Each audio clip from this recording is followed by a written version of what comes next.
సకల చరాచర జగత్తును నడిపించే ఒక అత్యంత గంభీరమైన అన్వేషణతో ఈనాటి మన ఈ లోతైన విశ్లేషణను ప్రారంభిద్దాం. అంటే బ్రహ్మ సృష్టికి మూల కారణమని, విష్ణువు సకల లోకాలను పాలిస్తాడని, అలాగే మహేశ్వరుడు సమస్తాన్ని లయం చేస్తాడని మనం తరచుగా వింటూ ఉంటాం కదా. అవును, ఖచ్చితంగా వింటాం. ఒక దృఢమైన విశ్వాసమిది. అయితే ఈ విషయాలు లోతుగా పరిశీలించే ఎవరికైనా ఒకానొక దశలో ఒక ప్రగాఢమైన సందేహం కలగకమానదు. బ్రహ్మ, విష్ణు, మహేశ్వరులు సైతం ఒక శక్తి ఆధారంగా ఒక నిర్దేశితమైన విధానంలో పనిచేస్తుంటే అసలు ఆ శక్తికి ప్రాథమికమైన మూలం ఎవరు?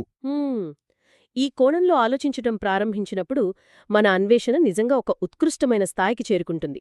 సృష్టి రహస్యాలన్నింటినీ ఛేదించగల ఒక మూలమైన ప్రశ్నే ఇది. వారంతా బ్రహ్మాండమైన విధులను నిర్వర్తించడానికి అవసరమైన అపారమైన శక్తి ఎక్కడ్నుండి ప్రవహిస్తోంది? సరిగ్గా అదే పాయింట్. ఈనాటి మన ఈ తాత్విక ప్రయాణానికి ఆధారం మహాశక్తి, the primordial source of divine power అనే ఒక అపూర్వమైన మూలగ్రంథం. ఇక్కడ మనం ప్రధానంగా గుర్తుంచుకోవాల్సిన విషయం ఒకటుంది. ఏమిటది? అసలు ఈ సృష్టి ఆవిర్భావానికి కారణమైన ఆ పరమసత్యం ఏమిటి, ఆ మహోన్నతమైన మూలాధారం ఏమిటి అని తెలుసుకునే ఒక ప్రశాంతమైన ప్రయత్నమిది. అంటే ఒక లోతైన అన్వేషణ అన్నమాట.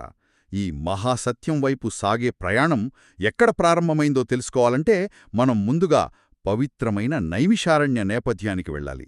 నైమిషారణ్యం ఆ పేరు వినగానే ఒక ప్రశాంతమైన ప్రాపంచిక విషయాలకు అతీతమైన నిశ్శబ్దం మన మనస్సులో ఆవహిస్తుంది కదా. అక్షరాల ఆ మహా అరణ్యంలో ఆ ప్రగాఢమైన ప్రశాంతత మధ్య ఎందరో మహర్షులు సమావేశమయ్యారు. ఇక్కడ గమనించాల్సిన విషయమేమిటంటే వారు సామాన్యులు కారు. సృష్టి ఎలా జరుగుతుంది, స్థితి ఎలా కొనసాగుతుంది, లయం ఎలా సంభవిస్తుంది అనే విషయాల పట్ల వారికి అపారమైన అవగాహన ఉంది. అవును, ఎన్నో యజ్ఞయాగాదుల గురించి, ధర్మసూక్ష్మాల గురించి వారు సంపూర్ణంగా ఎరిగినవారు. అయినప్పటికీ వారిలో ఏదో ఒక తెలియని వెలితి ఉండిపోయింది. ఆ మహర్షుల అంటరండల్లో నెలకొన్న ఆ అసంతృప్తి చాలా విశేషమైనది అని మనం చెప్పాలి. కేవలం కర్మకాండలు ఆచరించడం వల్లనో, పురాణ కథలు వినడం వల్లనో తీరిపోయే సందేహం కాదది. అంటే ఉపరితల స్థాయిలో జరిగే విషయాల గురించి కాకుండా అంతర్లీనంగా ఈ సృష్టిని నడిపించే ఒక మహత్తరమైన చైతన్యం గురించి వారు తెలుసుకోవాలనుకున్నారు. అవును, ఆ నిశ్శబ్దాన్ని ఛేదిస్తూ వారు వ్యాసమహర్షి దగ్గర నేరుగా జ్ఞానాన్ని పొందిన సూతుడిని ఆశ్రయించారు. ఆ మహర్షులు అడిగిన ప్రశ్న ఒకటే: దేవతలందరికీ వెనుక ఉన్న ఆ అసలైన పునాది ఎవరు? సమస్త విశ్వానికి ప్రాణదానం చేస్తున్న ఆ అంతిమమైన తత్వమేమిటి? ఇక్కడ ఆ మహర్షుల ప్రశ్నలో ఎక్కడా ఒక ఆధిపత్య పోరు లేదు అనేది స్పష్టంగా అర్థమవుతోంది. ఒక దేవుణ్ణి మరొక దేవుడితో పోల్చి చూడాలని వారు ప్రయత్నించలేదు. ఖచ్చితంగా లేదు. వారి ప్రశ్న పూర్తిగా అస్తిత్వానికి సంబంధించినది. అంటే సృష్టిని ప్రారంభించడానికి బ్రహ్మకు ఒక చోదక శక్తి కావాలి. సకల లోకాలను, ధర్మాన్ని నిలబెట్టడానికి విష్ణువును ప్రేరేపించే ఒక ఆంతరంగ శక్తి ఉండాలి. అలాగే లయం చేయడానికి శివుడికొక ప్రచండమైన బలం కావాలి. ప్రతి ఒక్క కాస్మిక్ క్రియ వెనుక ఒక శక్తి ప్రవహిస్తున్నప్పుడు ఆ శక్తులన్నింటికీ ఒక ఉమ్మడి కేంద్రం ఉండి తీరాలి అన్నదే వారి అన్వేషణ సారాంశమంటారా? సంపూర్ణంగా. ఆ మహర్షుల తాపత్రయాన్ని గమనించిన సూతుడు నేరుగా ఒక వాక్యంలో సమాధానం చెప్పలేదు. దానికి బదులుగా గతంలో జరిగిన ఒక విలక్షణమైన సంవాదాన్ని వారి ముందుంచాడు. ఎలాంటి సంవాదమది? సరిగ్గా ఇలాంటి అస్తిత్వ సంబంధమైన ప్రశ్నే ఒకప్పుడు జనమేజయ మహారాజు సాక్షాత్తు ఆ వ్యాసమహర్షిని అడిగాడు. ఇక్కడ జనమేజయుని మానసిక సంఘర్షణను మనం చాలా లోతుగా విశ్లేషించాలి. అతడు సామాన్యమైన రాజుగాదు. కురుక్షేత్ర సంగ్రామంలాంటి మహావినాశనం తర్వాత వచ్చిన తరానికి చెందినవాడు కదా. అవును, తన తండ్రి మరణానికి ప్రతీకారంగా ఎంతో ఉగ్రమైన సర్పయాగాన్ని నిర్వహించినవాడు. అతడు భౌతికంగా ఎంతో శక్తిమంతుడు, శత్రువులందర్నీ జయించినవాడు. కాని అతనికి ఎక్కడా శాంతి దొరకలేదు. ఈ విశ్లేషణ చాలా ఆసక్తికరంగా ఉంది. ఒక మహారాజు తను అనుకున్నది సాధించి తిరుగులేని అధికారాన్ని చేజిక్కించుకున్న తర్వాత కూడా అంతటి శూన్యతను ఎందుకనుభవించాడు?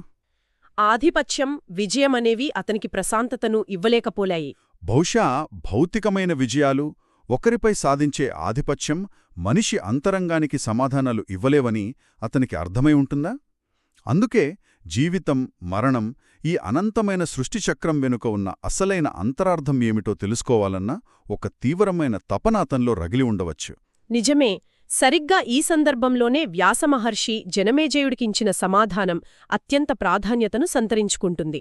వ్యాసుడు జనమేజయుడికి విజయాల గురించి లేదా దేవతల శౌర్యపరాక్రమాల గురించి వివరించలేదు. మరి దేని గురించి మాట్లాడారు?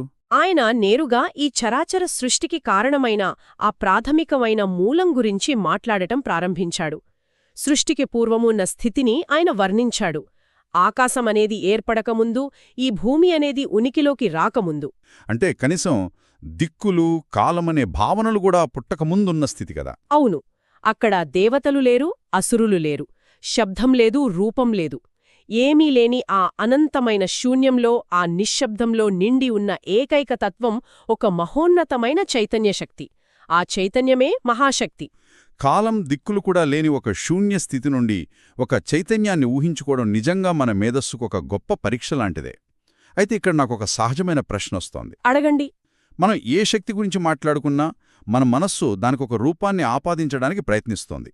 కాని వ్యాసుడు వర్ణించిన ఆ మహాశక్తికి ఒక నిర్దిష్టమైన ఆకారం ఉందా? ఈ ప్రశ్నకు మూలగ్రంథం చాలా స్పష్టమైన వివరణిస్తోంది. వ్యాసుడు వర్ణించిన ఆ మహాశక్తి మనం సాధారణంగా ఊహించుకునేలా పరిమితులతో కూడిన ఒక భౌతికమైన రూపం కాదు. ఆ శక్తి స్వయం ప్రకాశితమైనది. స్వయం ప్రకాశితమైనది అంటే తన ఉనికిని చాటుకోవడానికి లేదా తనను తాను ప్రకాశింప చేసుకోవడానికి దానికి వేరే ఏ బాహ్య ఆధారమూ అవసరం లేదు. దానికెలాంటి ఆరంభం, అంతం లేవు. అది అనంతమైనది.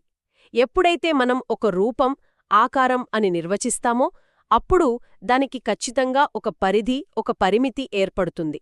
కాని ఆ మహాశక్తి అపరిమితమైనది, సర్వత్రా వ్యాపించి ఉన్న ఒక మూల చైతన్యం. అంటే ఆ అపరిమితమైన చైతన్యం నుండి ఈ పరిమితమైన భౌతికమైన సృష్టి ఎలా ఉద్భవించింది? సృష్టి చక్రం తిరిగి ఆరంభం కావాల్సిన సమయం ఆసన్నమైనప్పుడు ఆ అనంతమైన నిశ్శబ్దంలో ఏ విధమైన మార్పు చోటు చేసుకుందో ఆ మూలగ్రంథం ఎలా వివరిస్తోంది? ఇక్కడే సృష్టిక్రమంలోని అత్యంత సూక్ష్మమైన దశను మనం గమనించాలి. ఆ అనంతమైన మహాశక్తిలో కేవలం ఒక సంకల్పం ఉద్భవించింది. సృష్టి జరగాలన్న ఆ ఏకైక సంకల్పం నుండే ఈ బ్రహ్మాండమంతా ఒక క్రమపద్ధతిలో ఆవిర్భవించటం ప్రారంభించింది. ఒక సంకల్పం మాత్రమే. ఆ తర్వాతేం జరిగింది? ఏ కదలిక కాదు, అది అదృశ్యమైన అత్యంత సూక్ష్మమైన చైతన్య ప్రకంపన. ఆ స్పందన తీవ్రమైనప్పుడు దాని నుండి కారణజలాలు ఉద్భవించాయి. ఈ కారణజలాలు అనే పదం వినడానికి చాలా విశేషంగా ఉంది.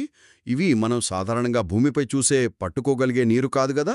కాదు, ఖచ్చితంగా కాదు. సమస్త సృష్టికి, అనంత కోటి బ్రహ్మాండాలకు బీజరూపమైన ఆధారభూతమైన ఒక మూలతత్వాన్ని, ఆ కాస్మిక్ గర్భాన్ని బహుశా ఆ మూలగ్రంథం అలా వర్ణించి ఉంటుంది అనుకోవచ్చా? అక్షరాలా అంతే. ఆ కారణజలాలు సృష్టి ఆవిర్భావానికి ఒక ప్రతీకాత్మకమైన పునాది. ఆ అనంతమైన కారణజలాలపై ఒక ఉత్కృష్టమైన దృశ్యం ఆవిష్కృతమైంది. ఆ జలాలపై నారాయణుడు యోగనిద్రలో ఉన్నట్లుగా కనిపించాడు. నారాయణుడు? అవును, ఆయన అత్యంత ప్రశాంతమైన ఒక పరిపూర్ణమైన అవస్థలో ఉన్నాడు. కాని ఈ దృశ్యం వెనుక మనం గ్రహించాల్సిన అత్యంత తాత్వికమైన సత్యం మరొకటుంది. ఆ నారాయణుడు అక్కడ స్వతంత్రంగా తనకై తానుగా ఉద్భవించలేదు. అంటే ఆయనక్కూడా ఒక మూలం ఉందంటారా? ఆయన సకల లోకాలను కాపాడే మహాశక్తిమంతుడే కావచ్చు, ధర్మాన్ని నిలబెట్టే పాలకుడే కావచ్చు. కాని ఆ పరిపాలన చేయడానికి, ఆ రక్షణ కల్పించడానికి అవసరమైన శక్తి ఆయనకు ఎక్కనిండి వస్తోంది?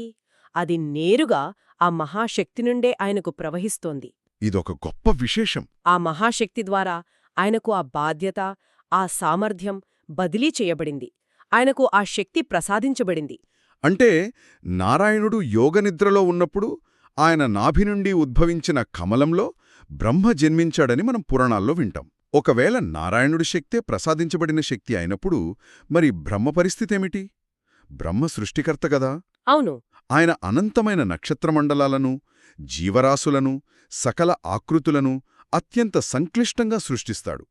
మరి ఆ సృష్టి చేయగల ప్రజ్ఞ, అంటే ఆ విజ్ఞానం, ఆ సునిశ్చితమైన రూపకల్పన చేయగల మేధస్సు బ్రహ్మకు ఎక్కడ్నుండి వచ్చింది?